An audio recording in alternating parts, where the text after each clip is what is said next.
ನಾನು ಕೇಳ್ತೇನೆ ಈ ರಾಜ್ಯದ ಮುಖ್ಯಮಂತ್ರಿಗೆ, ನೀವು ಟೌನ್ಶಿಪ್ ಮಾಡೋದಾದ್ರೆ ಬಿಡದೇನೆ ಬೇಕಾ? ಎಲ್ಲರೂ ಸಹ ವಿರೋಧ ಮಾಡ್ತಾ ಇದ್ದಾರೆ.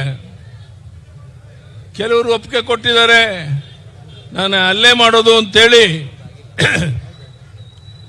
ಏನು ದರ್ಪವನ್ನು ತೋರಿಸ್ತಾ ಇದ್ದೀರಾ? ಅಧಿಕಾರ ಮದದಿಂದ ನೀವೇನು ಮಾಡಿದ್ರು ನಡೆಯುತ್ತೆ ಅನ್ನುವಂಥ ಭಾವನೆಯಿಂದ ನೀವು ತೊಡಗಿದ್ದೀರಾ. ಇದನ್ನ ಕೊನೆ ಮಾಡೋದಕ್ಕೆ ಈ ಸಭೆಯಲ್ಲಿ ಪ್ರಾರಂಭ ಆಗಿದೆ. ನಾನು ಹೇಳ್ತೇನೆ ಶಿವಕುಮಾರ್ ಅವರಿಗೆ, ನಿಜಕ್ಕೂ ನಿಮ್ಮ ರಾಜ್ಯದ ಜನರಿಗೆ ಕಳಕಳಿ ಇದ್ರೆ ಈ ಬಿಡದಿನಲ್ಲಿ ಟೌನ್ಶಿಪ್ ಮಾಡುವಂತಕ್ಕೇನು ಹೊರಟಿದ್ದೀರಾ ಅದನ್ನ ಕೈ ಬಿಟ್ಟು ಬೇರೆ ಕಡೆ 100 ಎಕರೆ ಜಮೀನಿದೆ,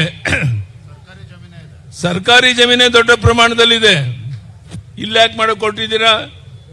ರಿಯಲ್ ಎಸ್ಟೇಟ್ ಮಾಡಿ 100 ಕೋಟಿ ಲೂಟಿ ಮಾಡೋಕ್ಕೋಸ್ಕರ ಇಲ್ಲಿ ಬಂದಿದ್ದೀರಾ ಅನ್ನುವಂಥದ್ದು ಜಗಜ್ಜಾಹೀರಾಗಿರುವಂಥ ಸಂಗತಿ. ಇಂಥ ಒಂದು ಸಂದರ್ಭದಲ್ಲಿ ನಾನು ಈ ಸರ್ಕಾರಕ್ಕೆ ಎಚ್ಚರಿಕೆಯನ್ನು ಕೊಡ್ತಾ ಇದ್ದೇನೆ.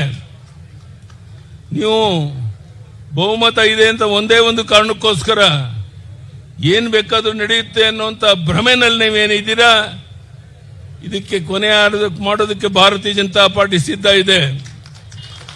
ಈ ಭಾರತೀಯ ಜನತಾ ಪಾರ್ಟಿ, ಜನತಾದಳ, ಕುಮಾರಸ್ವಾಮಿ ಅವರು ನಾವೆಲ್ಲ ಒಟ್ಟಾಗಿ ಸೇರಿ ಇವತ್ತು ಈ ಸರ್ಕಾರಕ್ಕೆ ಕೊನೆ ಮೊಳೆ ಹೊಡೆಯೋದು ಅಂತ ಪ್ರಯತ್ನ ನಡೀತಾ ಇದೆ. ಬಹುಶಃ ಇದು ಕೇವಲ ಇಲ್ಲಿ ಬೆಂಗಳೂರಿಗೆ ಸೀಮಿತವಾಗಿಲ್ಲ. ನಾನು ಈಗಾಗಲೇ ಹೇಳಿದಂತೆ ಬೆಂಗಳೂರಿನ ಸುತ್ತಮುತ್ತ ರಾಜ್ಯದ ಯಾವುದೇ ಭಾಗದಲ್ಲಾದರೂ ಸಹ 1 ಗಂಟೆ 2 ಗಂಟೆ ನಾನು ಬರಕ್ಕೆ ಸಿದ್ಧ ಇದ್ದೇನೆ. ದೊಡ್ಡ ಪ್ರಮಾಣದಲ್ಲಿ ಹೋರಾಟ ಪ್ರಾರಂಭ ಆಗಬೇಕಾಗಿದೆ. ಇವತ್ತು 103-104 ವರ್ಷದ ಅಜ್ಜಿ ನಮ್ಮ ಪಕ್ಕದಲ್ಲಿ ಕುಂತಿದ್ದಾರೆ.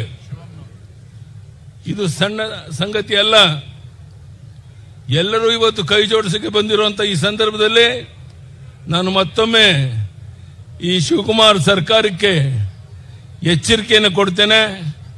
ಈಗಲಾದರೂ ಬಿಡದಿಯಲ್ಲಿ ರೈತರ ಫಲವತ್ತಾದ ಭೂಮಿಯನ್ನು ಕಿತ್ತುಕೊಳ್ಳಕ್ಕೇನು ಹೊರಟಿದ್ದೀರಾ, ಇದನ್ನು ನಿಲ್ಲಿಸಬೇಕು. ಇದರ ಬದಲಿಗೆ ಬೇರೆ ಎಲ್ಲಿ ಬೇಕಾದ್ರೂ ಸರ್ಕಾರಿ ಜಾಗನೇ ಇದೆ, ಗೋಮಾಳ ಇದೆ, ಬೇಕಾದಷ್ಟು ಜಮೀನಿದೆ, ಅಲ್ಲಿ ಬೇಕಾದ್ರೆ ನೀವು ಮಾಡಬಹುದು. ಕರುನಾಡು ಟೈಮ್ಸ್ ಚಾನೆಲ್ನಲ್ಲಿ ಸುದ್ದಿ ಮತ್ತು ಜಾಹೀರಾತು ನೀಡಲು ಈ ನಂಬರ್ಗೆ ಕರೆ ಮಾಡಿ.